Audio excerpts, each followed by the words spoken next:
नमस्कार, सिटी न्यूजच्या रात्री 10च्या बुलेटिनमध्ये प्रेक्षकांचं मनपूर्वक स्वागत। आज दिनांक 22 सप्टेंबर 2025 वार सोमवार। बातमीपत्राची सुरुवात करूया सुविचारमालेने। सेवाभाव हा लोकांना जिंकण्याचा एक यशस्वी मार्ग आहे। आजचा सुविचार आपण बघितला। आता बघूया बातमीपत्रातील ठळक बातम्या। या हेडलाईन्सचे प्रायोजक आहेत बीटीपी यात्रा ग्रुप अमरावती।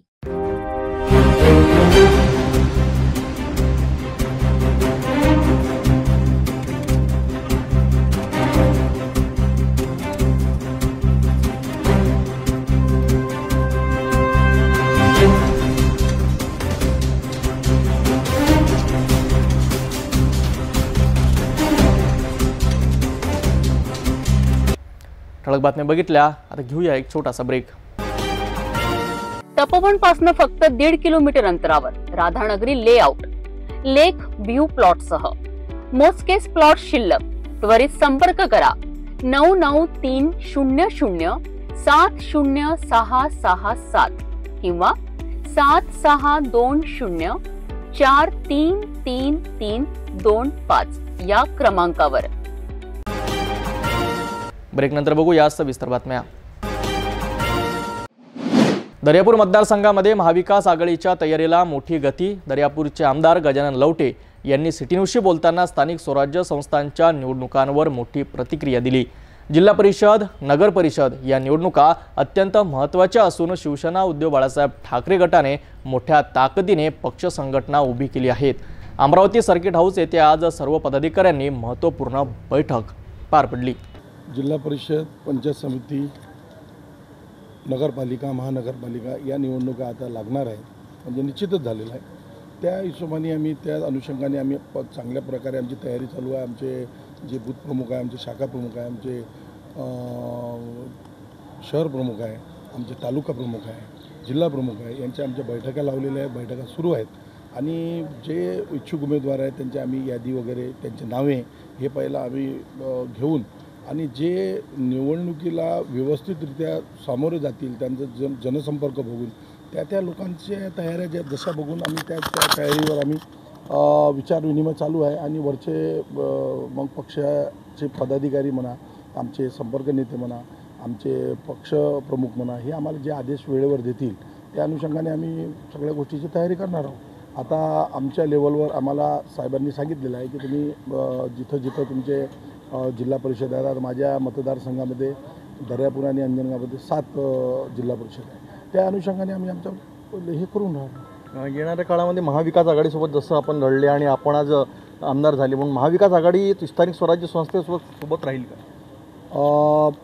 पहिला आम्ही आमचे महाविकास आघाडी ज्या संदर्भात आम्ही लढलो आणि माझा विजय झाला त्या विषय नाही, पण महत्त्वाचं असं आहे की महाविकास आघाडी आता आम्ही बसणार आहोत आणि आमचे जे नेते आहेत, राष्ट्रवादी काँग्रेस म्हणा आणि शिवसेना म्हणा, ते नेते आम्ही बसून सगळा विचार विनिमय करूनच आम्ही हे करू, महाविकास आघाडी करू। आता आमचा विषय महाविकास आघाडी करण्याचाच आहे आणि निश्चितच त्याच्यामध्ये आम्हाला यशही येईल आणि तो वेळेवरचा विषय राहील। आणि पक्षप्रमुख आम्हाला जो आदेश देतील वेळेवर, जर महाविकास आघाडी झाली तरी, नाही झाली तरी। दर्यापूर आणि अंजनगाव तालुक्यामध्ये महाविकास आघाडीने निवडणुकींसाठी बिगुल वाजवला आहे। आमदार गजानन लवटे यांच्या नेतृत्वाखाली कार्यकर्ते आता एकजूट होऊन मैदानात उतरणार आहेत। अवैध धंदे बंद ठेवून विकासाच्या मुद्द्यावर निवडणूक लढविण्याचा निर्धार आघाडीकडून करण्यात आला आहे।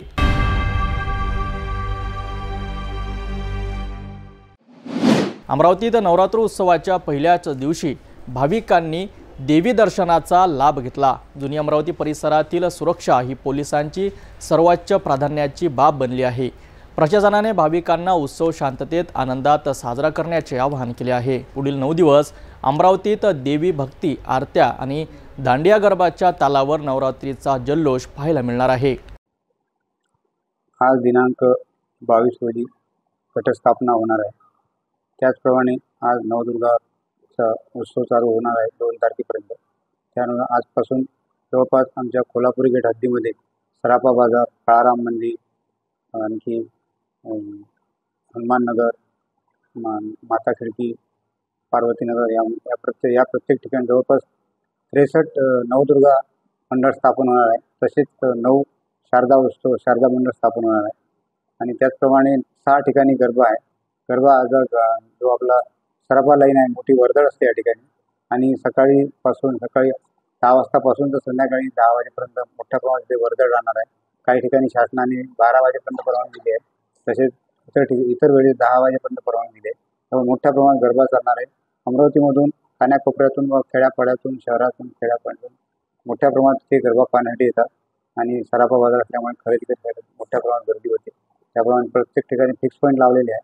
या ठिकाणी मस्जिद आणि मुस्लिम एरिया मिश्र वस्ती आहे. मुस्लिम एरिया बौद्ध एरिया मोठ्या प्रमाणात असल्यामुळे मिश्र वस्ती असल्यामुळे त्या ठिकाणी मोठ्या प्रमाणात बंदोबस्त ठेवावा लागतो. कारण की कुठल्याही प्रकारचा एखादा जर अनुचित प्रकार घडला तर त्याच्यात मोठं स्वरूप होण्याची शक्यता नाकारता येते. त्यामुळे आम्ही चोख बंदोबस्त ठेवले आहे, फिक्स पॉईंट लावले आहे.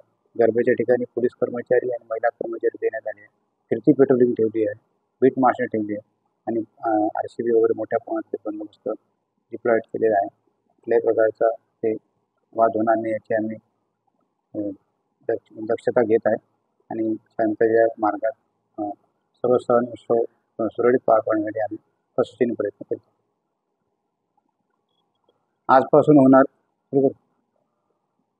सुरू होणाऱ्या दुर्गोत्सवामध्ये महिलांनी दागदागिने घालून जास्त येऊ नये, कारण की गर्दी असल्यामुळे कुठल्याही प्रकारचा अनुचित प्रकार होऊ नये. त्यामुळे जास्तीत जास्त प्रमाणात सोन्याचे किंवा काही दागिने घालून येऊ नये आणि स्वतःची सुरक्षा स्वतः करावी. त्याप्रमाणे आम्ही जर कुठल्याही प्रकारचा चिडीमार किंवा कुठल्याही प्रकारचे छेडखानीचे प्रकार होणार या दृष्टीने आम्ही चोख बंदोबस्त बजावत आहे. तरी प्रशासनाला सहकार्य म्हणून तुम्ही सर्वांनी आपापले दागिने आणि आपले जे मौल्यवान वस्तू आहे ते सांभाळून राहावे. आमचा तर चोख बंदोबस्त राहीलच आणि सर्वांना या निमित्ताने दसरा आणि धम्मप्रवर्तन दिवशी आणि आपल्या नववर्षाच्या सर्वांना शुभेच्छा देतो आणि तुमचा सण आणि या सर्वांचा सण शांततेत सुरळीत पार पाडेल यावर प्रार्थना करतो.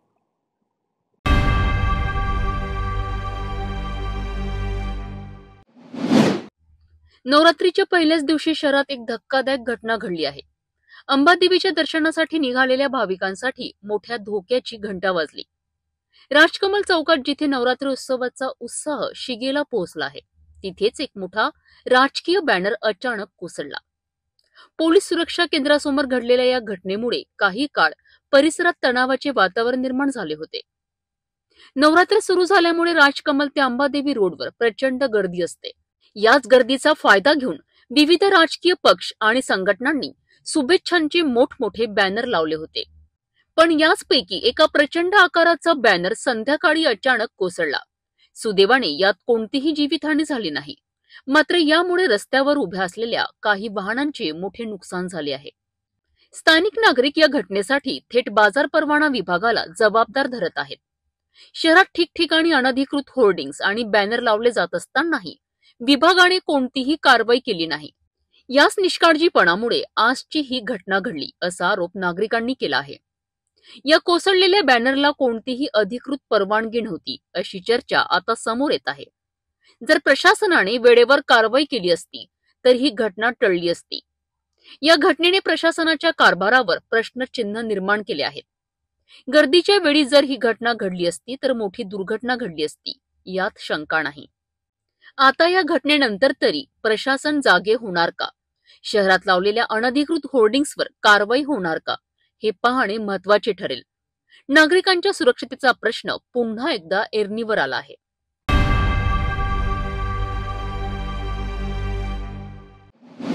अमरावती शहरातील सर्वाधिक टॅक्स भरणारा कॅम्प एरिया, पण दुर्दैवाने इथल्या रस्त्याची अवस्था पाहिली तर तुम्हाला आश्चर्य वाटेल. अभिनंदन बँक ते कॅम्प रोड या महत्त्वाच्या मार्गाची मागील महिनाभरांपासून दुरवस्था झाली आहे. खड्डे, पाणी, चिखल आणि दररोज होणारे अपघात, नागरिक त्रस्त झालेत. पण महापालिकेच्या कानावर अजूनही पडले नाही का? कॅम्प परिसरात बँका, व्यापारी, शाळा असूनही रस्त्याची अशी व्यवस्था का? अमरावती महानगरपालिकेच्या क्षेत्रात कॅम्प एरिया हा सर्वात जास्त कर भरणारा विभाग मानला जातो. येथील व्यापारी, उद्योजक, बँका, hospital, Indian medical association hall असे अनेक महत्त्वाचे ठिकाणे या भागात आहे. मात्र अभिनंदन कोऑपरेटिव्ह बँक ते कॅम्प रोड पर्यंतचा मार्ग गेल्या महिन्याभरापासून अक्षरशः खड्ड्यांनी पोखरला आहे. या मार्गावरून दररोज शेकडे वाहने धावत असतात. ज्ञानमाता शाळेची लहान मुले या रस्त्यावरून जाताना जीव मुठीत धरतात. वाहन चालकांना अचानक वेग कमी करावा लागतो, त्यामुळे अपघातांचा धोका कायम असतो. विशेष म्हणजे या मार्गावरच राज्याचे माजी बांधकाम मंत्री व विद्यमान पालकमंत्री प्रवीण पोटे पाटील यांचे कार्यालय आहे. डागा बिल्डिंग, अभिनंदन बँकेची मुख्य शाखा याच रस्त्यावर असूनही या रस्त्याची दुरुस्ती अद्याप झालेली नाही. कॅम्प परिसरातील नागरिक आणि व्यापाऱ्यांनी महानगरपालिकेकडे वारंवार मागणी केली, परंतु अजूनही कोणतीही ठोस कार्यवाही दिसत नाही. काय स्थिती आहे आता ही रस्ता अभिनंदन बँकेपासून कॅम्प रोडचा हा रस्ता काय स्थिती दिसते? आधी नेहमी असं वाटतं की गाडी घसरते किंवा पळून काय आपण मोठी जीव धरून समोर काढा लागतो. आपण अशी परिस्थिती झालेली आहे. दररोज येण्या जाण्याचा मार्ग आहे आपला. विद्यार्थी काय अपघात होतात रोज काही ना काही चालूच राहत थोडंफार. रस्त्याची परिस्थिती असं आहे का माणूस कधी पडू पण शकते, काही होऊ शकते, ॲक्सिडेंट पण होऊ शकते. नागरिकांचा सरळ प्रश्न आहे, आम्ही शहरात सर्वाधिक टॅक्स भरतो, मग आमच्याच रस्त्यांची दुरावस्था का? महानगरपालिका यावर तातडीने पावले उचलणार का, की नागरिकांना अजूनही खड्ड्यातच प्रवास करावा लागणार? कॅम्प रोडवरील रस्त्यांची दुरुस्ती कधी होणार याकडे सर्वांचे लक्ष लागले. मोहम्मद वसीम. क्या रोज इस रास्ते से जाते हैं, क्या स्थिति है रस्ते? बहुत खतरनाक, बहुत खराब रोड है. बार बार टायर पंक्चर हो रहे हैं. कहाँ से कहाँ तक की स्थिति? मतलब ऐसा समझो कि पूरा रास्ते खराब है. ये तो बहुत ही खतरनाक है. ये देखिए, आप देख सकते हैं एक्सीडेंट भी होते हैं यहाँ पे बहुत ज़्यादा. कॅम्प परिसरातील रस्त्याची अशी दुरवस्था हा केवळ कॅम्पवासियांचा नाही तर संपूर्ण शहराचा प्रश्न आहे. कारण इथूनच दररोज हजारो नागरिक, व्यापारी, विद्यार्थी प्रवास करतात.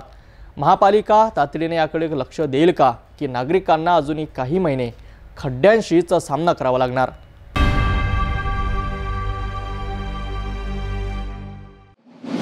अमरावतीकरांनो, नवरात्रीचा पर्व उत्सव जवळ आला आहे. उपजिल्हाधिकारी अनिल भटकर यांनी नागरिकांना आवाहन केले आहे की या 9 दिवसाचा उत्सव शांततेत, सुव्यवस्थेत आणि सुरक्षित वातावरणात साजरा करा.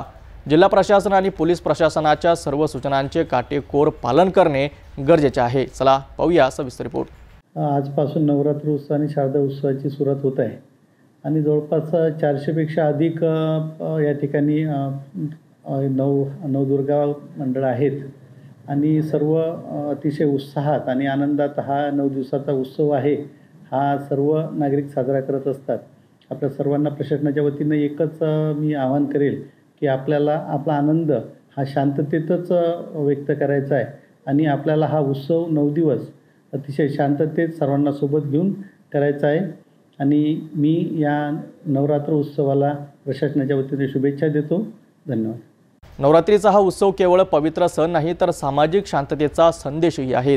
उपजिल्हाधिकारी अनिल भटकर यांचे आवाहन लक्षात घेऊन आपण सर्वांनी सुरक्षित आणि शांततेत हा उत्सव साजरा करावा.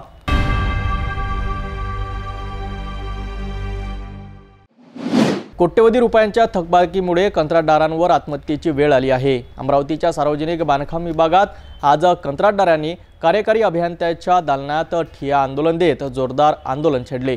दिवाळीच्या आधी आमची थकबाकी द्या, नाहीतर आणखी उग्र आंदोलन करू, असा इशारा महाराष्ट्र राज्य कंत्राटदार महासंघाने दिला आहे. अमरावती जिल्ह्यातील सार्वजनिक बांधकाम विभाग, विशेष प्रकल्प विभाग आणि विविध सरकारी खात्यांतर्गत करण्यात आलेल्या कोट्यवधी रुपयांच्या कामांचे पैसे कंत्राटदारांना मिळालेच नाही. 2023-24 आणि 2024-25 मध्ये नगर विकास विभाग, सामाजिक न्याय विभाग, ग्राम विकास विभाग आणि इतर खात्यांची तब्बल हजारो कोटींची कामे पुरेसा निधी उपलब्ध नसतानाही लोकसभा आणि विधानसभा निवडणुकीच्या अगोदर आमदार खासदारांच्या दबावाखाली करण्यात आली. मात्र आजपर्यंत कंत्राटदारांना बिले मिळालीच नाही. त्यामुळे कंत्राटदार आर्थिक संकटात सापडले असून काहींवर आत्महत्येची वेळ येत असल्याची भीषण परिस्थिती आहे. या गंभीर समस्येवर लक्ष वेधण्यासाठी महाराष्ट्र राज्य कंत्राटदार महासंघाने अमरावती सार्वजनिक बांधकाम विभागातील कार्यकारी अभियंता प्रतीक गिरी यांच्या दालनात ठिय्या आंदोलन केले. दिवाळीच्या आधी आमची बिले द्या अशी ठाम मागणी आंदोलनादरम्यान कंत्राटदारांनी केली. त्यानंतर जिल्हा मराठी पत्रकार संघाच्या कार्यालयात पत्रकार परिषद घेण्यात आली. संघटनेचे अध्यक्ष अश्विन पवार यांनी पत्रकार परिषदेत सांगितले की नगर विकास विभागाची तब्बल 400 कोटी रुपयांची, ग्राम विकास विभागाची 500 कोटी रुपयांची, सामाजिक न्याय विभागांची 100 कोटी रुपयांची तर इतर विभागांची जवळपास 200 कोटी रुपयांची बिले थकीत आहेत. मी अश्विन प्रमोदराव पवार, जिल्हाध्यक्ष, महाराष्ट्र राज्य कंत्राटदार महासंघ, अमरावती जिल्हा. आमचा विषय असा होता की गेल्या 2 महिन्यापासून नगरविकास, सामाजिक न्याय, ग्रामविकास या विभागाची कामे निधी उपलब्ध नसताना सार्वजनिक बांधकाम विभागाने काढली, मोठ्या प्रमाणावर काढली आणि लोकसभा आणि विधानसभाचे समोर ठेवून लोकप्रतिनिधी यांनी अधिकाऱ्यांवर दबाव टाकला आणि अधिकाऱ्यांनी दबाव टाकून कंत्राटदाराकडनं कामं पूर्ण करून घेतली. त्यानंतर अजूनपर्यंत त्याच्यावर निधी आलेला नाही आहे. आज कंडिशन अशी आहे की ज्या बँकेत आमच्या प्रॉपर्टी गहाण ठेवलेली आहे, कोसी काढलेली आहे, DD काढलेली आहे, त्या बँकेचे आम्हाला फोन येऊन राहिले की तुम्ही NPA चालले, तुमची प्रॉपर्टी जप्त करायला लागू शकते. अशाच एका मेंटल हॅरेसमेंट पायी आमच्या नागपूरचे जे कॉन्ट्रॅक्टर आहे मुन्ना वर्मा यांनी आत्महत्या केली आहे.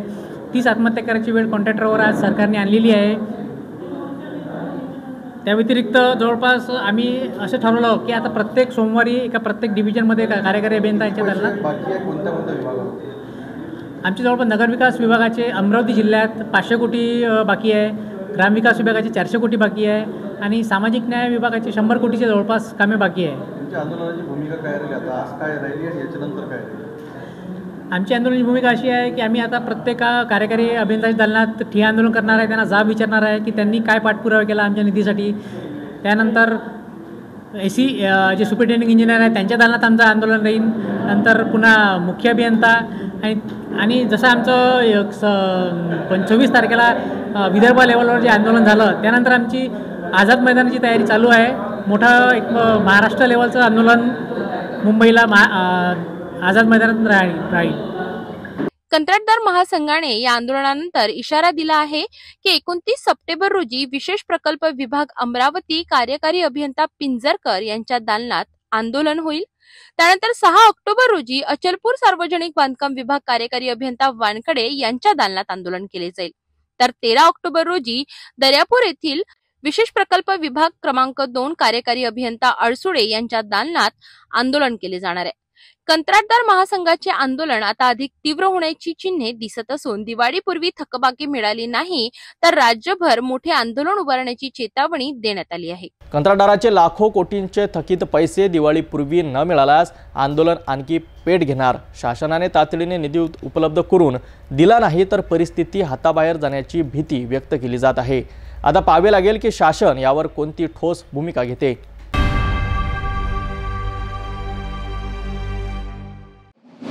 धनगर समाजाच्या आरक्षणाच्या मागणीला पुन्हा एकदा धार आली आहे. जालना येथील उपोषणकर्ते दीपक बोराडे यांचे उपोषण सोडवावे आणि धनगर समाजाला ST आरक्षणाची तात्काळ अंमलबजावणी करावी या मागणीसाठी आज जिल्हाधिकाऱ्यांना निवेदन देण्यात आले. क्या हुआ तेरा वादा असे थेट विचारत धनगर समाजाने मुख्यमंत्री देवेंद्र फडणवीस यांना त्यांच्या 2014चा शब्द आठवण करून दिला. जर मागणी मान्य झाली नाही आणि उपोषणकर्त्याच्या जीवाला धोका निर्माण झाला तर धनगर समाज रस्त्यावर उतरेल असा इशाराही यावेळी देण्यात आला.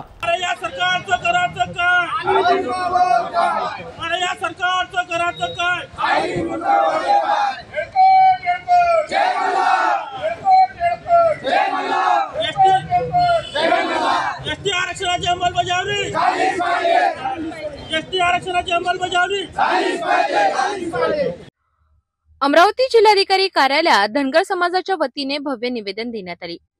2014 साली नागपूर येथे धनगर समाजाला आरक्षण देण्याचा शब्द देण्यात आला होता. मात्र आज 10 वर्षे उलटूनही तो शब्द पूर्ण झालेला नाही अशी तीव्र नाराजी यावेळी व्यक्त करण्यात आली. जालना जिल्ह्यातील उपोषणकर्ते दीपक बोराडे हे गेल्या काही दिवसांपासून उपोषणावर बसले असून त्यांची प्रकृती खालावत आहे.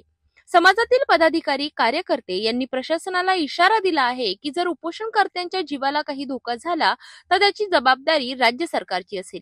दीपक भाऊ बोराडे आमच्या धनगर समाजाच्या वतीने गेल्या 6 दिवसापासून जालना येथे उपोषणाला बसलेले आहे. परंतु शासन मात्र याचं गांभीर्य घेत नाही आहे.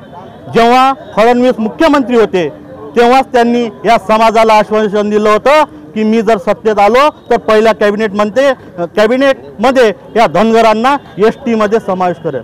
ऑलरेडी आम्हाला STचं आरक्षण मिळालेलंच आहे, परंतु त्या ST आरक्षणाची अंमलबजावणी हे सरकार अजूनही करत नाही आहे. मुख्यमंत्री त्या काळात 5 वर्ष होते, त्याच्यानंतर हेच फडणवीस साहेब उपमुख्यमंत्री सुद्धा 2.5 वर्ष राहिलेत. आता परत ते मुख्यमंत्री आहेत आणि यांनी जो आमच्या धनगर समाजासोबत वादा केला होता तो वादा पूर्ण करायला पाहिजे. या तळमळीने प्रत्येक समाज आज जागृत झालेला आहे आणि या शासनानं जर आम्हाला न्याय दिला नाही तर या शासनाच्या विरोधात आम्ही खंबीरपणे उभं राहू आणि या शासनाने काय दिशाभूल केली समाजाची हे प्रत्येकापर्यंत सांगण्याची वेळ आम्हाला या शासनाने येऊ देऊ नये एवढेच आजच्या प्रसंगी मी बोलतो. क्या हुआ तेरा वादा असे म्हणत आंदोलनकर्त्यांनी मुख्यमंत्री देवेंद्र फडणवीस यांना थेट आव्हान दिले. 2014मध्ये माननीय मुख्यमंत्री देवेंद्रजी फडणवीस साहेब यांनी धनगर समाजाला जे आश्वासित केलं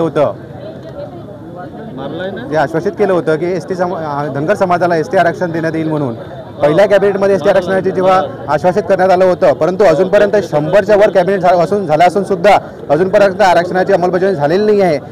तेव्हा जालना येथील अंबड चौक या ठिकाणी आमचे समाज बांधव दीपक भाऊ बोराडे हे 17 तारखेपासून आमरण उपोषणाला बसले आहे। आज त्यांचा उपोषणाचा 6वा दिवस आहे। येत्या काळात जर सर्व मंत्रिमंडळ जर तिथे भेटीला गेले नाही तर पूर्ण महाराष्ट्रभर आम्ही पूर्ण धनगर समाज रस्त्यावर उतरू आणि असं कसं आरक्षण देत नाही हे आम्ही सरकारला चेतावणी देऊन सांगतो की आरक्षण दिल्याशिवाय मागितल्याशिवाय मी राहणार नाही। समाजाने सरकारकडे तात्काळ निर्णय घेऊन धनगर समाजाला एसटी मध्ये समाविष्ट करण्याची मागणी केली आहे।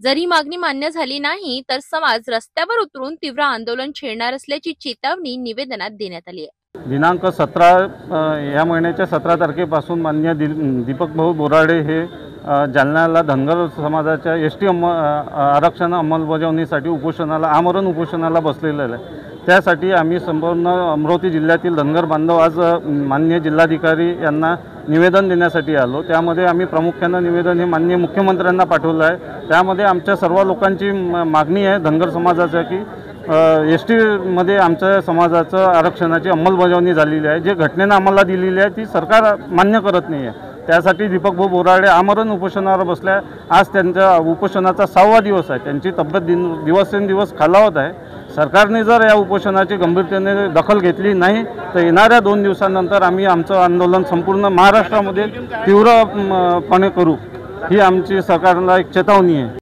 हे निवेदन देताना मोठ्या संख्येने कार्यकर्ते, युवक आणि महिलांची उपस्थिती होती। अमरावती जिल्ह्यातील सर्वच तालुक्यांमधून समाज बांधव या निवेदन सोपविण्यासाठी आले होते।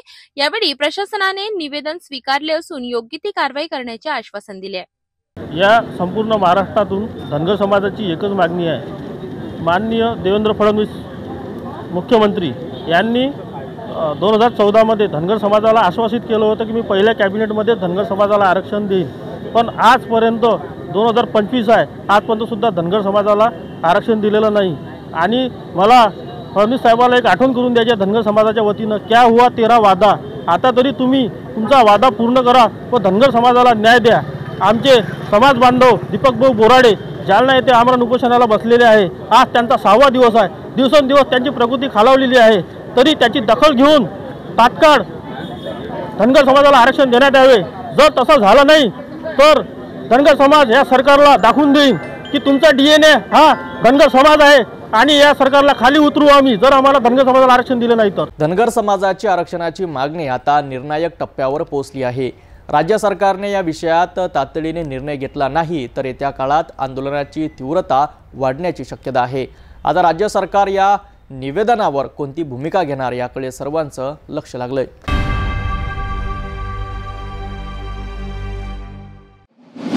धनगर समाजाच्या आरक्षणाच्या मागणीला आता अधिक जोर चढला आहे। जालना येथे सुरू असलेल्या दीपक बोराडे यांच्या आमरण उपोषणाला पाठिंबा देत आज अमरावती जिल्ह्यातील सकल धनगर समाज जिल्हाधिकारी कार्यालयावर धडकले।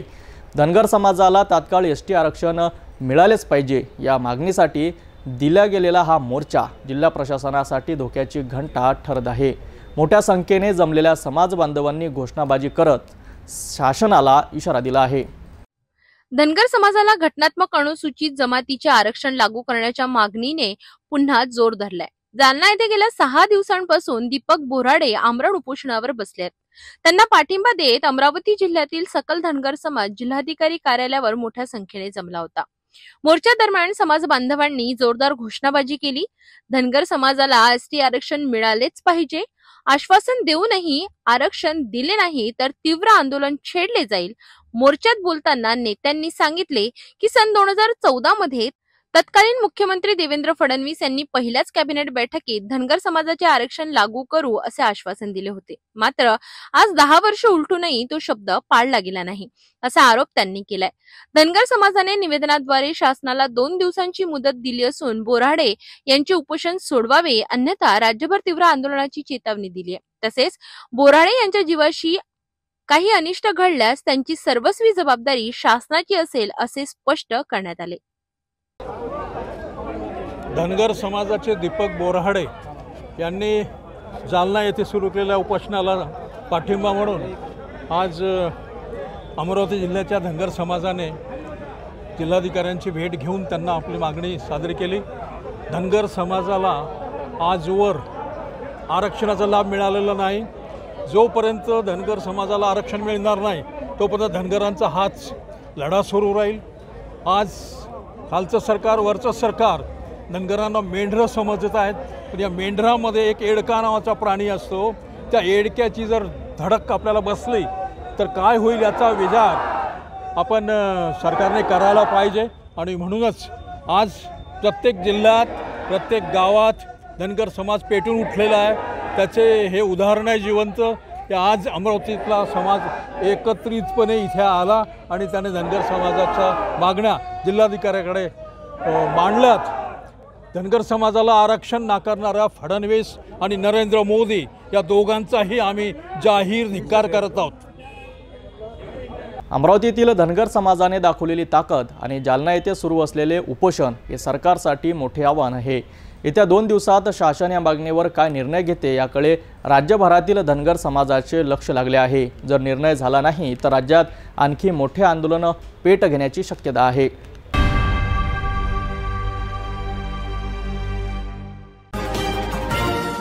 विश्रांतीनंतर पुन्हा आपले स्वागत।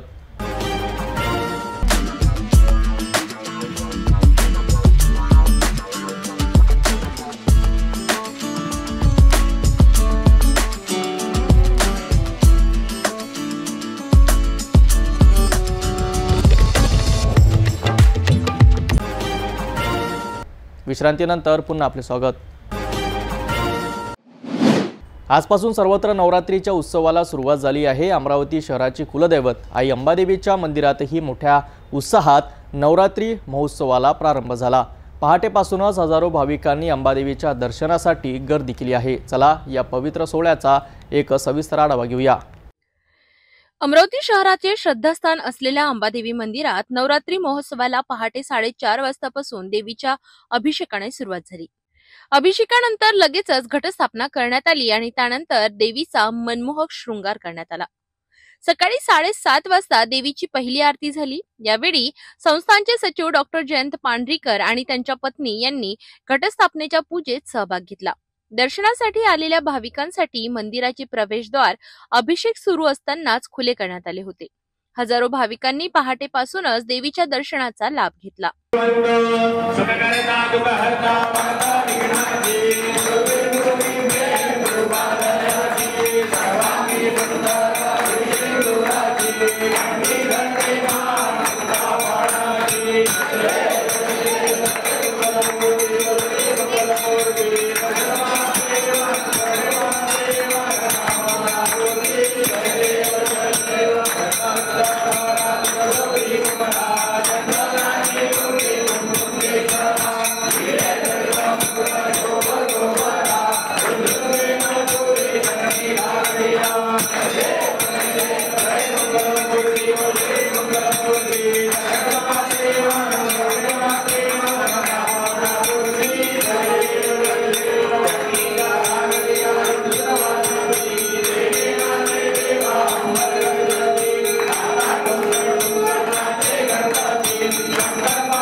दीपं पंचार्तिकदीपं समर्पयामि जलनिष्कलीकरणं देवतानां पुष्पैः आरोग्यार्थे भक्तानां वन्दनं स्तुतिध्यायं पठेत् अलमन्त्रपुष्पाञ्जलिः ॐ यज्ञेन यज्ञमयजन्त देवास्ताय धर्माणि प्रथमान्यः सन्त देहदाकं महिमानः सजन्त्रयत्र पूर्वे साध्याः सन्ति देवाः ॐ राजाधिराजाय प्रसय्य सायिने नमो वयं वै श्रवणाय कुर्महे समे कामाय वैया रामेश्वरो वै श्रवणो ददातु कुबेराय वै श्रवणाय महाराजाय नमः ॐ स्वस्ति साम्राज्यं भोज्यं स्वराज्यं वैराज्यं भारतेष्यं राज्यं महाराज्यमाधिपत्यमय्य समन्तमय्या ईस्यात् सर्वभौम सार्वायुषान्ताः परार्धाः पृथिव्यै समुद्रपर्यन्ताय एकरायति तन्मेष श्लोकोऽधिगेत्मोर्धः परिवेष्टारो मरुतस्यावसकुर्हि आदित्यस्य तामप्रेर्विश्वे देवाः सभासद इति ॐ एकदन्ताय विद्महे वक्रतुण्डाय धीमहि तन्नो दन्ति प्रचोदयात् ॐ नारायणाय विद्महे वासुदेवाय धीमहि तन्नो विष्णुः प्रचोदयात् ॐ महालक्ष्मी च विद्महे विष्णुपत्नी च धीमहि तन्नो लक्ष्मी प्रचोदयात् ॐ तत्पुरुषाय विद्महे महादेवाय धीमहि तन्नो रुद्रः प्रचोदयात् ॐ कात्यायनी च विद्महे कन्याकुमारी च धीमहि तन्नो दुर्गी प्रचोदयात् ॐ सच्चिदानन्दाय विद्महे पूर्णब्रह्माय धीमहि तन्नो सद्गुरुः प्रचोदयात् नानासुगन्धपुष्पाणि यथा कालोद्भवानि च पुष्पाञ्जलिं मया दत्तं गृहाण परमेश्वरी अतमन्त्रपुष्पाञ्जलिं समर्पयामि। बोल अम्बा माता की माता की सर्वांना विनंती आहे फुलं प्रसाद कोणी फेकू नका।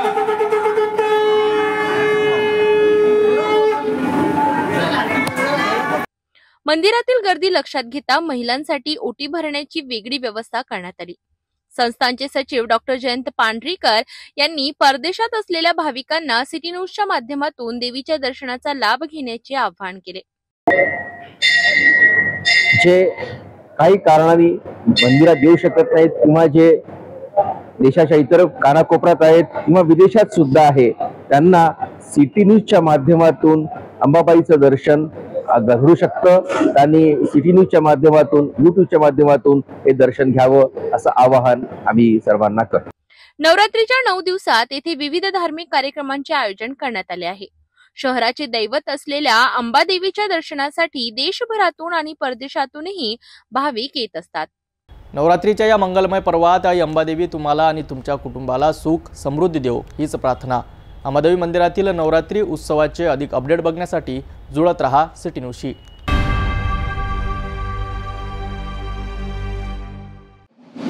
बडनेरात प्रेमाचा, ऐक्याचा आणि सर्व धर्म समभावाचा संदेश देणारी भव्य शांतता रॅली।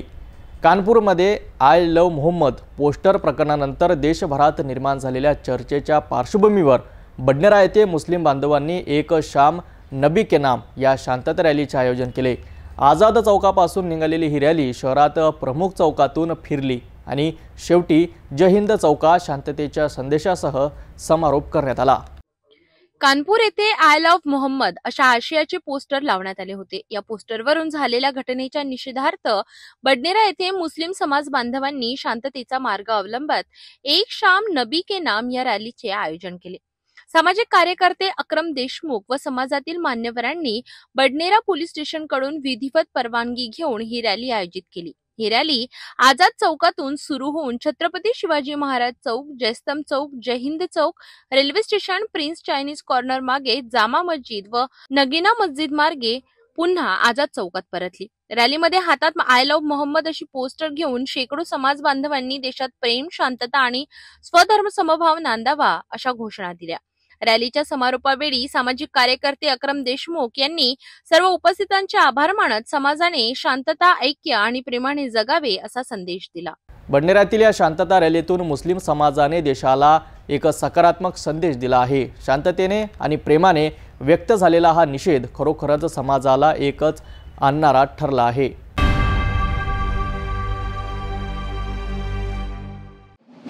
गेल्या काही दिवसांपासून अमरावती जिल्ह्यातील ग्रामीण भागात एक नवा धोका निर्माण झाला आहे।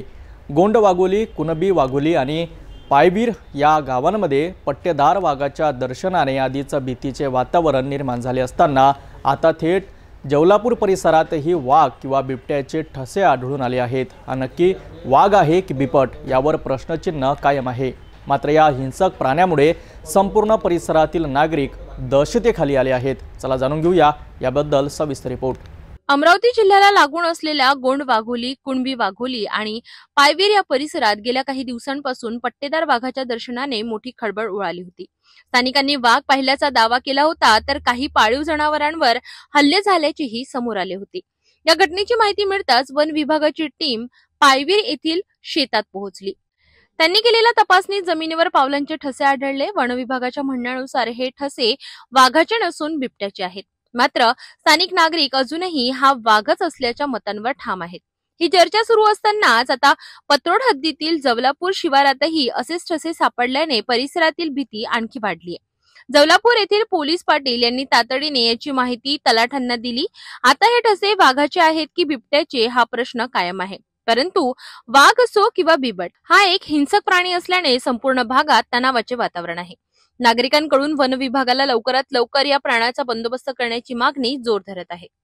जवलापूर परिसरातील या नव्या घटनेने आता वन विभाग आणि स्थानिक नागरिक यांच्यातील संवादाला अधिक महत्त्व आले आहे। नागरिकांमध्ये असलेली भीती आणि प्रशासनावरील जबाबदारी या दोन्ही गोष्टी लक्षात घेता या प्राण्यांचा तातडीने बंदोबस्त करणे अत्यंत गरजेचे आहे। या घटनेवर वन विभाग कोणती पावले उचलतं हे पाहणं महत्त्वाचं ठरेल।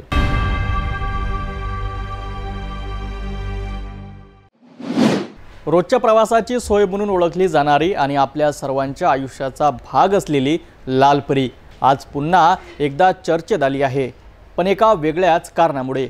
अमरावतीहून परतवाड्याकडे निघालेली ही बस अचानक रस्त्यात बंद पडल्याने प्रवाशांना मोठा मनस्ताप सहन करावा लागला। आज सकाळी 11 वाजताच्या सुमारास अमरावती बस आगारातून MH13 CU 7370 ही बस परतवाड्यासाठी रवाना झाली। प्रवाशांनी भरलेली ही बस आसेगावच्या अलीकडे अचानक बंद पडली। बसमध्ये बहुतांश प्रवासी हे परतवाडा आणि अचलपूर तालुक्यात सरकारी नोकरी करणारे होते, तर काही विद्यार्थीही आपापल्या कामासाठी निघाले होते। बस अचानक बंद पडल्याने सर्वांचेच वेळापत्रक बिघडले आणि ऐन उन्हात त्यांचे हाल झाले। बस बंद पडल्यामुळे कंडक्टरने तात्काळ प्रवाशांचे अर्धे तिकीट कापून पैसे परत केले, पण यामुळे प्रवाशांमध्ये नाराजी आणि रोष दिसून आला। बऱ्याच प्रवाशांना तातडीने दुसऱ्या वाहनांची सोय करावी लागली, ज्यामुळे त्यांना अतिरिक्त खर्च आणि वेळेचा अपव्यय सहन करावा लागला।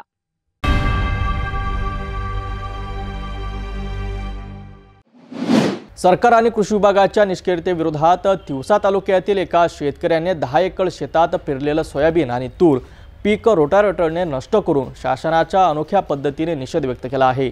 घटस्थापनेच्या मुहूर्तावर दुर्गा मातेचं पूजन करून संपूर्ण गावासमोर शेत नांगरून टाकणारा या प्रकार पाहून शेतकरी वर्गाचा संताप आणि नैराश्य दोन्ही उफाळून आल्याचं दिसतंय।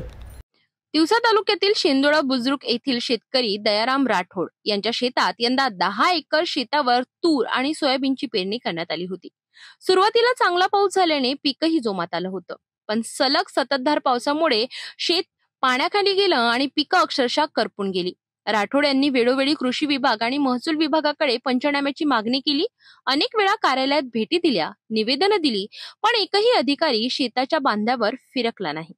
शासन आणि प्रशासनाच्या या निष्क्रिय भूमिकेमुळे संतप्त झालेल्या राठोड यांनी अखेर स्वतःचं अनोखं पाऊल उचललं। सोमवारी घटस्थापनेच्या दिवशी दुपारी 1 वाजताच्या सुमारास त्यांनी दुर्गा मातेचं पूजन केलं, दीप प्रज्वलन केलं आणि समस्त गावकऱ्यांच्या उपस्थितीत 10 एकर शेतातलं पीक मेंढ्या शेळ्यांसाठी चारायला सोडलं आणि नंतर रोटावेटर फिरवून पीक नष्ट केलं। दयाराम राठोड यांनी माध्यमांशी बोलताना सांगितलं की मी 10 एकर शेतात सोयाबीन व तूर पेरलं होतं। अतिवृष्टीमुळे सगळं पीक काळं पडलं। पंचनामा व्हावा म्हणून वारंवार अर्ज केले, पण काहीच झालं नाही। आज सरकारचा निषेध व्यक्त करण्यासाठी मला माझं स्वतःचं पीक नष्ट करावं लागलं। मी शासन व प्रशासनाचा निषेध करतो की मी वारंवार प्रशासनाला माझ्या शेत पाहणी करण्याकरिता निवेदन दिलेले होते व त्यांच्या कर्मचाऱ्यांच्या सुद्धा माझं नेहमी बोलणं झालं होतं, परंतु कसल्याही पद्धतीचा कोणताही प्रशासनाचा माणूस माझ्या बांधावर पोहोचलेला नाही। म्हणून मी घटस्थापनेच्या मुहूर्तावरती शेतमाऊलीच्या पूजन करून मी इथं रोटावेटर व मेंढरं चारण्याचा एक हा साप्ताहिक उपक्रम 13 दिवसाचा हा आमचा दुकोटा साजरा करणार आहोत. त्या दुकोट्यामध्ये प्रशासनाने यावं व आमच्या दुकोट्यात सामील व्हावं हे आम्ही ठरवलं होतं, परंतु कोणीही शासनाचा माणूस व प्रशासनाचा माणूस आमच्यापर्यंत पोहोचलेला नाही आहे. कोणी पोहोचलेलं नसल्यामुळे मी माझ्या शेतामध्ये रोटावेटर चालवून व मेंढरं टाकून मी शासनाचा निषेध करतो व शासनापर्यंत माझं सांगणं आहे की तुम्ही शेतकऱ्याची थट्टा करू नका. शेतकरी हा जीवावर बेतलेला एक शेतकऱ्याच्या जीवावर बेतू नका. अगं जर अशा पद्धतीने जर तुम्ही ऑफिसमध्ये बसून जर पंचनामे केले तर महाराष्ट्रामध्ये शेतकऱ्याच्या आत्महत्याला सर्वस्वी जबाबदार तुमचं प्रशासन राहील. एवढंच माझं त्यांना सांगणं आहे.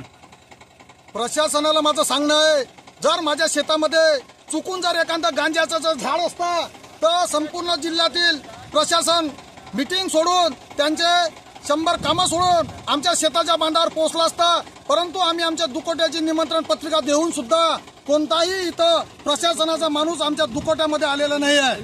तहसीलदार मयूर कळसे यांनी या प्रकरणावर प्रतिक्रिया देताना सांगितलं, शेंदोळा बुद्रुक येथील दयाराम राठोड यांच्या शेतात तलाठी आणि कृषी सहाय्यकांनी संयुक्त पंचनामा केला असून अहवाल शासन दरबारी पाठविण्यात आला आहे. मात्र शेतकरी म्हणतात की अहवाल पाठवून उपयोग नाही. प्रत्यक्ष मदत मिळेपर्यंत आम्ही न्याय मिळाला असं मानणार नाही.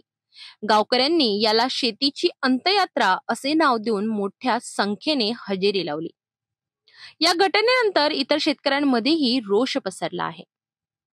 खरं तर ही परिस्थिती अमरावती जिल्ह्यात नव्हे तर महाराष्ट्रातल्या प्रत्येक शेतकऱ्याच्या शेतातली आहे. आज आपल्या तिवसा तालुक्यातला शेंदोळा बुद्रुकचा दयाराम राठोड यांनी स्वतःच्या शेतातल्या सोयाबीनवर रोटावेटर चालवला. ही परिस्थिती एवढी गंभीर होणार आहे का हळूहळू शेतकरी प्रशासनाने शासनावर रोटावेटर फिरवल्याशिवाय राहणार नाही. कारण की ज्याचं भवितव्य त्या शेतीच्या भरोशावर आहे आणि पहिलंच पीक ज्याला कॅश क्रॉप म्हणतो तेच कॅश क्रॉप आपल्या घरात येत नाही. ते अशा प्रकारच्या दयनीय अवस्थेमध्ये शेतकरी सध्या जगत आहे आणि त्याच्याकडे शासन सुद्धा पाहायला तयार नाही आणि प्रशासन सुद्धा पाहायला तयार नाही. आज वांदा असा आहे का शासन प्रशासनानं काहीतरी यादी तयार केली, परंतु पटवारी आणि कृषीचा माणूस या बांधावर देखील पाहायला आला नाही. आम्ही आता शेतकऱ्यांशी बोलतोय, आमच्या इकडे आला नाही, इथे आला नाही. मग त्याने का फक्त कागदपत्री घरी येऊनच कागदपत्र लिहिले का, अशा प्रकारची शंका उपस्थित होते. त्यामुळे याच माध्यमातून आम्ही सांगतो, या रोटावेटरच्या माध्यमातून, की हा रोटावेटर आज शेतात चालून आला, उद्या तुमच्या कार्यालयावर आम्ही चालू आणि शासनाच्या प्रशासनाच्या कार्यालयावर चालू, एवढे आम्ही त्यांना सांगतो या निमित्तानं.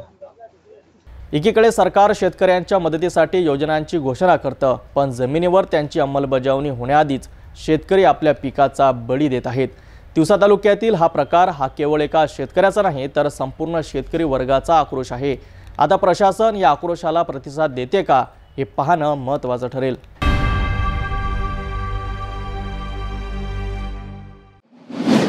अकोला शहरातील नितीन वाईन बारमध्ये रात्री उशिरा घडलेल्या जोरदार राड्याने परिसरात तणावाचे वातावरण निर्माण केले आहे.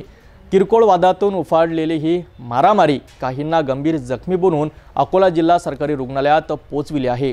अकोला शहरातील नितीन वाईन बारमध्ये 21 सप्टेंबर 2025 रविवारी रात्री उशिरा 2 गटांमध्ये जोरदार राडा झाला. पोलिसांनी दिलेल्या माहितीनुसार हा राडा किरकोळ वादातून उफाळला असून दोन्ही गटातील काही जणांनी एकमेकांवर हल्ला करून मारामारी केली. या मारामारीत अनेक जण गंभीर जखमी झाले. तात्काळ उपचारासाठी जखमींना अकोला जिल्हा सरकारी रुग्णालयात हलविण्यात आले, जिथे डॉक्टरांच्या देखरेखीखाली त्यांचा उपचार सुरू आहे. घटनेची माहिती मिळताच जुना शहर पोलीस ठाण्याचे पथक घटनास्थळी दाखल झाले आणि तणाव नियंत्रणात आणला. पोलिसांनी काही संशयितांना ताब्यात घेतले तर राड्याचे नेमके कारण जाणून घेण्यासाठी सखोल तपास सुरू आहे.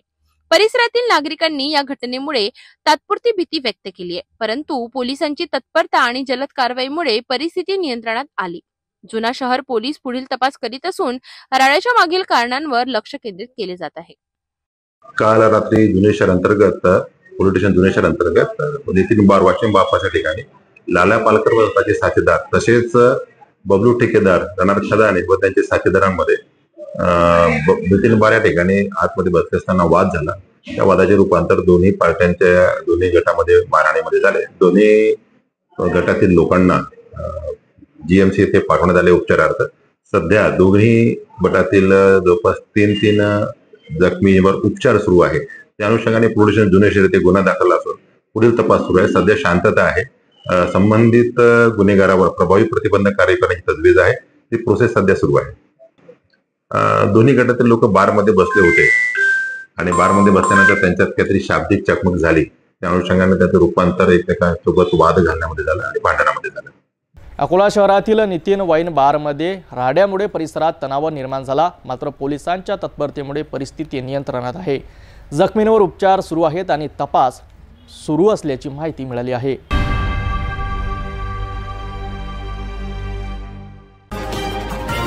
भेटूया एका छोट्याशा विश्रांतीनंतर. तपोवन पासून फक्त 1.5 किलोमीटर अंतरावर राधानगरी लेआउट लेक व्ह्यू प्लॉट सह मोजकेच प्लॉट शिल्लक. त्वरित संपर्क करा 9930706667 किंवा 7620433325 या क्रमांकावर. विश्रांतीनंतर पुन्हा आपले स्वागत.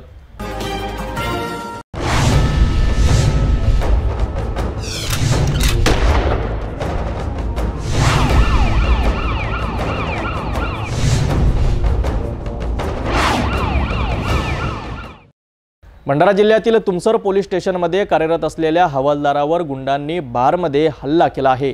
हवालदार राकेश पटले आणि त्यांच्या मित्राला आरोपींनी बेदम मारहाण करून गंभीर जखमी केले आहे. या घटनेने संपूर्ण पोलीस यंत्रणेला धक्का बसला असून पोलीस प्रशासनाने तात्काळ कारवाई करत 2 आरोपींना अटक केली आहे. मात्र अजूनही 2 आरोपी फरार असून त्यांचा शोध सुरू आहे. या घटनेमागे गांजा प्रकरण दडपण्याचा प्रयत्न असल्याचा संशय व्यक्त केला जात आहे.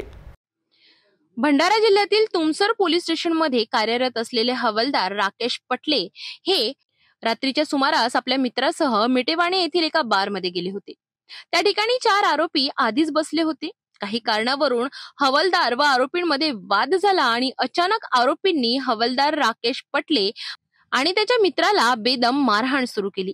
या हल्ल्यात हवालदार गंभीर जखमी झाले असून त्यांच्यावर आणि त्यांच्या मित्रावर रुग्णालयात उपचार सुरू आहे. महत्वाचे म्हणजे आरोपींमध्ये एकावर यापूर्वीच गांजा विक्री प्रकरणात गुन्हा दाखल असल्याचे सांगितले जात आहे. पोलिसांवर हल्ला करून हे आरोपी स्वतःवर असलेले गांजा प्रकरण लपविण्याचा प्रयत्न करत होते असा संशय व्यक्त केला जात आहे.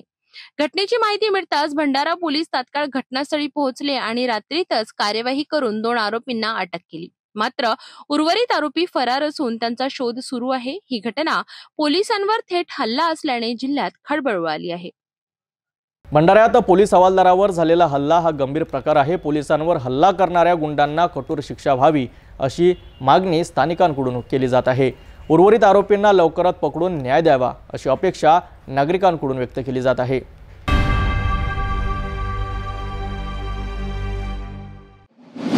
भंडारा जिल्ह्यातील चौवा गावातून धक्कादायक बातमी समोर आली आहे. जिल्हा परिषद प्राथमिक शाळेला आज सकाळी अचानक आग लागली आणि शिक्षणाचे मंदिर अक्षरशः राखेत जळून गेले. सुदैवाने या शाळेला सुट्टी असल्यामुळे विद्यार्थ्यांचा जीव वाचला. पण प्रशासनाच्या निष्काळजीपणावर आता संतप्त ग्रामस्थ प्रश्न विचारत आहेत. विद्यार्थ्यांच्या सुरक्षेची हमी कोण घेणार? शिक्षणाची साधन, पुस्तके, फर्निचर सर्व काही आगीत भस्मसात झाले असून मुलांचे शिक्षण आता कुठे सुरू होणार हा मोठा प्रश्न पालकांसमोर उभा आहे. भंडारा तालुक्यातील चोवा येथे सकाळच्या सुमारास ही घटना घडली. अचानक लागलेल्या आगीत संपूर्ण शाळेच्या वर्गखोल्या जळून खाक झाल्या.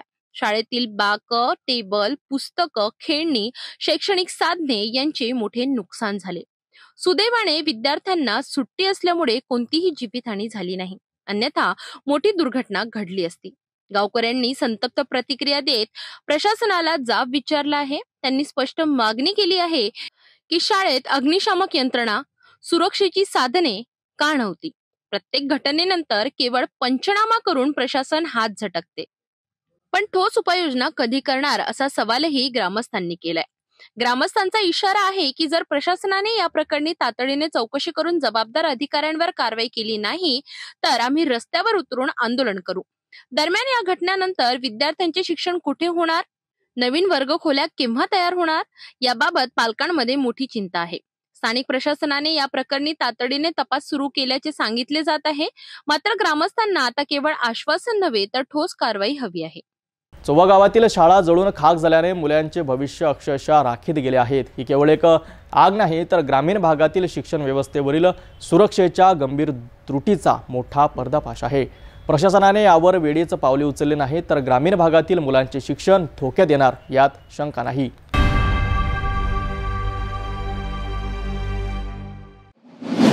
महाराष्ट्रात पुन्हा एकदा आरक्षणाचा वाद पेटण्याची चिन्ह दिसत आहे.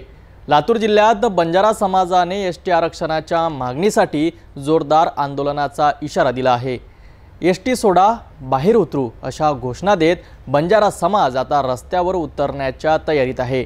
हैदराबादच्या जुन्या राजपत्रानुसार आम्हाला अनुसूचित जमातीचा दर्जा मिळायला हवा असा ठाम दावा समाज नेते करत आहेत. त्यांच्या या मागणीला आता जोर मिळत असून आंदोलन राज्यभरात पेटण्याची शक्यता आहे. याबाबत हनुमंत मामिलवाड यांनी माहिती दिली.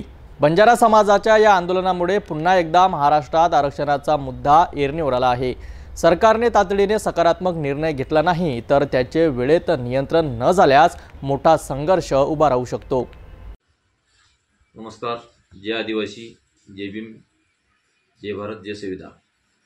आज जे आदिवासी लोकांसाठी खरोखर स्वतंत्र होण्याच्या आधीपासून जे आदिवासी बांधव राहतात त्याच्यावर अन्याय जे करण्याचं काम जे चालू आहे या सरकारचं षडयंत्र आदिवासीच लोकांचं नाही तर सगळ्यात महाराष्ट्रात SC ST OBC आता सुरुवात झाली OBC पासून. OBCचे एवढे मोठे डझनभर नेते असताना सुद्धा त्यांना वर्गीकरण करणे, त्याच्यात आपसामध्ये भांडणं लावणे, एखादा व्यक्ती समाजाचा मुद्दा घेऊन प्रश्न मांडत असताना सुद्धा त्याला आरक्षण शासकीय नियमात व घटनेमध्ये नसताना सुद्धा देऊन तीड निर्माण करण्याचं काम हे सरकार करत आहे. त्याबद्दल OBCचं झाला, आता STचं सुरू झालेलं आहे. ST मध्ये घुसखोरी हैदराबाद गॅजेट मध्ये असं नमूद केलेलं आहे की जाती नाहीत, फक्त ज्यांनी व्यवसाय केले ते कुणबी असं लागलेली नोंदी आहेत. आजही महाराष्ट्रामध्ये कुठेही कुणबी नोंद निघत असेल ते खाडाखोड निघत आहे. त्याबद्दल त्याचं जे कॅम्प आज मुख्यमंत्र्यांना महसूल मंत्र्यांना सांगितले की बाबा गावोगाव जाऊन कॅम्प घेऊन प्रमाणपत्र इश्यू करा. परंतु जे खरोखर 70 वर्षाखाली रहिवासी आहेत आणि बाबासाहेब घटनेनुसार SC ST OBCला आरक्षण देण्यात आले विजेंटीला, त्या लोकांना आजपर्यंत प्रमाणपत्र जाता भेटत नाही. तर जे पहिलं आहे त्यालाच भेटत नाही. परंतु आज त्याच्या मॅनपॉवर मतासाठी ह्या सरकार बळी पडून त्यांना कॅम्प प्रमाणपत्र वाटप करते, चुकीचा मुद्दा आहे. दुसरा मुद्दा की त्यांना त्याची सुद्धा नोंदी खाडाखोड आहेत, नंतर नोंदी झालेली आहेत. कुणबी हे महाराष्ट्रामध्ये आहेत परंतु एवढं नाही. जसं मराठा समाजाला कुणबी नोंदीवर एका नोंदीवर पूर्ण गावातले प्रमाणपत्र इश्यू करले आहेत, तसं SC ST OBC ह्याही बांधवांना प्रमाणपत्र इश्यू झाले पाहिजे. आणि जे सवलती दिल्या SC ST OBC त्या आजपर्यंत बांधवापर्यंत शेवटपर्यंत पोहोचलेल्या नाहीत.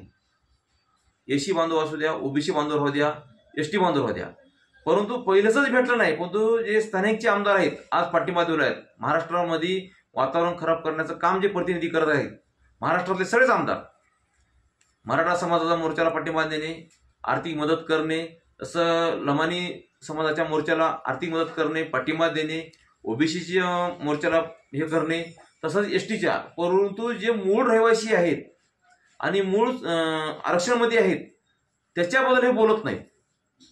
हे बोललं पाहिजे. त्या प्रतिनिधीवर सुद्धा कारवाई झाली पाहिजे. प्रतिनिधी चुकीचं काम करण्यामुळे हे वातावरण बिघडलेलं आहे.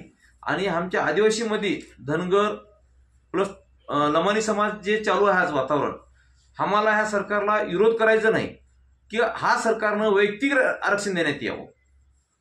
जे मूळ आदिवासी आहेत त्यांना त्याच्या सवलतीपासून वंचित ठेवण्याचं काम केलेलं आहे. ह्या सरकारनं आमच्याकडे आहे व्हिडिओ सुद्धा आणि देवेंद्र फडणवीस यांनी देता जाता कार्यक्रमात सांगितले आहे की तुम्हाला ज्या काँग्रेस सरकारनं काही देणार ते आम्ही देऊ. पण काँग्रेसच्याच काळामध्ये आमच्या जात होत्या आणि प्रमाणपत्र आणि स्कीम भेटत होत्या. जसं भाजप सरकार आलं तसं तेव्हापासून आदिवासीच्या स्कीमी कुठल्याच नाही. जात प्रमाणपत्र नाही, वैधता प्रमाणपत्र तर चेक बंद आहे.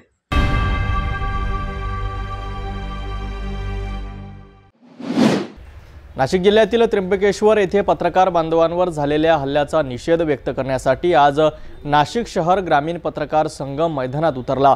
जिल्हाधिकारी जलद शर्मा यांना मोठ्या संख्येने उपस्थित राहून निवेदन देण्यात आले। पत्रकारांवर वाढत्या हल्ल्यामुळे संताप व्यक्त करत पत्रकारांनी प्रशासनाकडे तातडीची कारवाई करण्याची मागणी केली आहे। नाशिक जिल्ह्यातील त्र्यंबकेश्वर येथे काही दिवसांपूर्वी पत्रकारांवर झालेल्या गंभीर हल्ल्याने संपूर्ण पत्रकार जगतात संतापाची लाट उसळली आहे।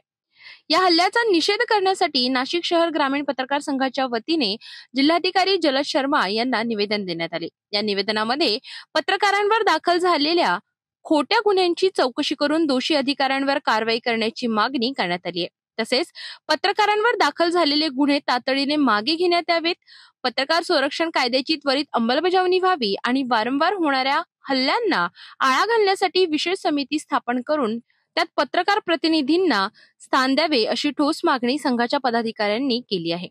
निवेदन देताना ग्रामीण पत्रकार संघाचे अनेक पदाधिकारी उपस्थित होते आणि पत्रकार करण सिंग बाबरी यांनी शासन व प्रशासनाने पत्रकारांच्या सुरक्षिततेसाठी तातडीने ठोस पावले उचलावीत असे आवाहन केले। त्र्यंबकेश्वर घटनेने पत्रकारांच्या सुरक्षिततेचा मुद्दा पुन्हा एकदा ऐरणीवर आला असून आता प्रशासन कोणती भूमिका घेते याकडे सर्वांचे लक्ष लागले आहे। पत्रकार संघातर्फे त्र्यंबकेश्वर येथे झालेल्या पत्रकारांवरील हल्ल्याचा आम्ही जाहीर निषेध व्यक्त करतो।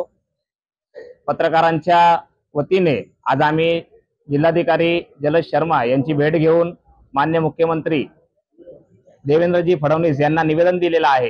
आमच्या निवेदनात म्हटले आहे की ज्या पत्रकारांवर हल्ले झालेले आहेत त्यातील जेही गुन्हेगार असतील त्यांना तात्काळ अटक करून कठोर शासन करण्यात यावे, पत्रकार संरक्षण कायद्याची अंमलबजावणी करण्यात यावी, तसेच वारंवार पत्रकारांवर होणारे हल्ले हे रोखण्यासाठी ठोस उपाययोजना करण्यासाठी समितीची नेमणूक करण्यात यावी। त्याच पद्धतीने ज्याही पत्रकारांवर खोटे गुन्हे दाखल करण्यात येतात त्यांची चौकशी करून ते गुन्हे मागे घेण्यात यावे। तसेच ज्या जिल्हाधिकारी आणि पोलीस आयुक्त व ग्रामीण पोलीस या ठिकाणी ज्या समित्या असतात त्या समित्यांची फेररचना करून पुन्हा पत्रकारांना त्यात समाविष्ट करून सर्व मागण्या पत्रकारांच्या त्यावेळेस समजून घेण्यात याव्या अशी आम्ही मागणी केलेली आहे। आज नाशिक शहर व पत्रकारांवर होणारे वारंवार हल्ले आणि दाखल होणारे खोटे गुन्हे यामुळे पत्रकारांमध्ये प्रचंड असंतोष आहे। जिल्हाधिकारी यांनी दिलेल्या या निवेदनानंतर आता प्रशासन कोणती कारवाई करते याकडे नाशिक नव्हे तर संपूर्ण महाराष्ट्राचं लक्ष लागलं आहे। दादा पुन्हा एकदा आजच्या ठळक बातम्या। या हेडलाईन्सचे प्रायोजक आहेत बीटीपी यात्रा ग्रुप अमरावती।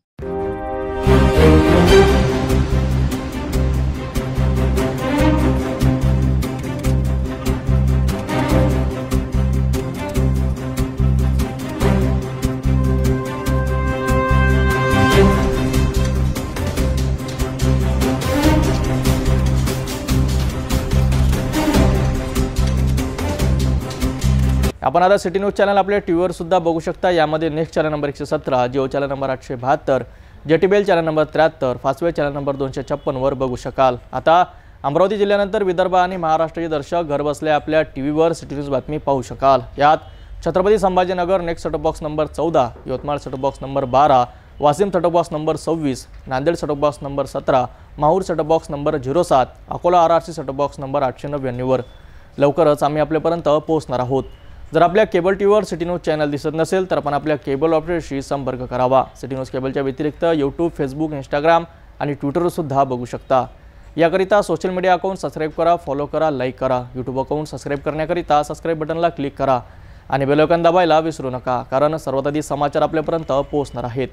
तसेच सिटी न्यूजचे फेसबुक पेज लाईक करा, इंस्टाग्राम आणि ट्विटर हँडल फॉलो करा। आपण व्हॉट्सअपवर सुद्धा न्यूज प्राप्त करू शकता। हे बातमीपत्र एवढ्यावरच थांबूया, पुन्हा भेटून घडामोडीसोबत। नमस्कार। हर खबर पर पैनी नजर, हर मुद्दे पर सटीक वार, यही है सिटी न्यूज की पहचान। जहाँ सच्चाई की आवाज दबाई जाती है वहाँ सिटी न्यूज उठाता है सवाल। हर स्क्रीन पर, हर प्लेटफॉर्म पर हमारी मौजूदगी बोलती है। सिटी न्यूज हमेशा सच के साथ। अस्वीकरण। सिटी न्यूज चॅनलवर राजकीय, सामाजिक, धार्मिक कार्यकर्ते, प्रशासकीय अधिकारी, कर्मचारी किंवा कोणत्याही व्यक्तीने व्यक्त केलेली विचार अथवा माहिती ही त्यांची वैयक्तिक मते आहेत। त्या मतांशी सिटी न्यूज चॅनलची सहमती असणे आवश्यक नाही।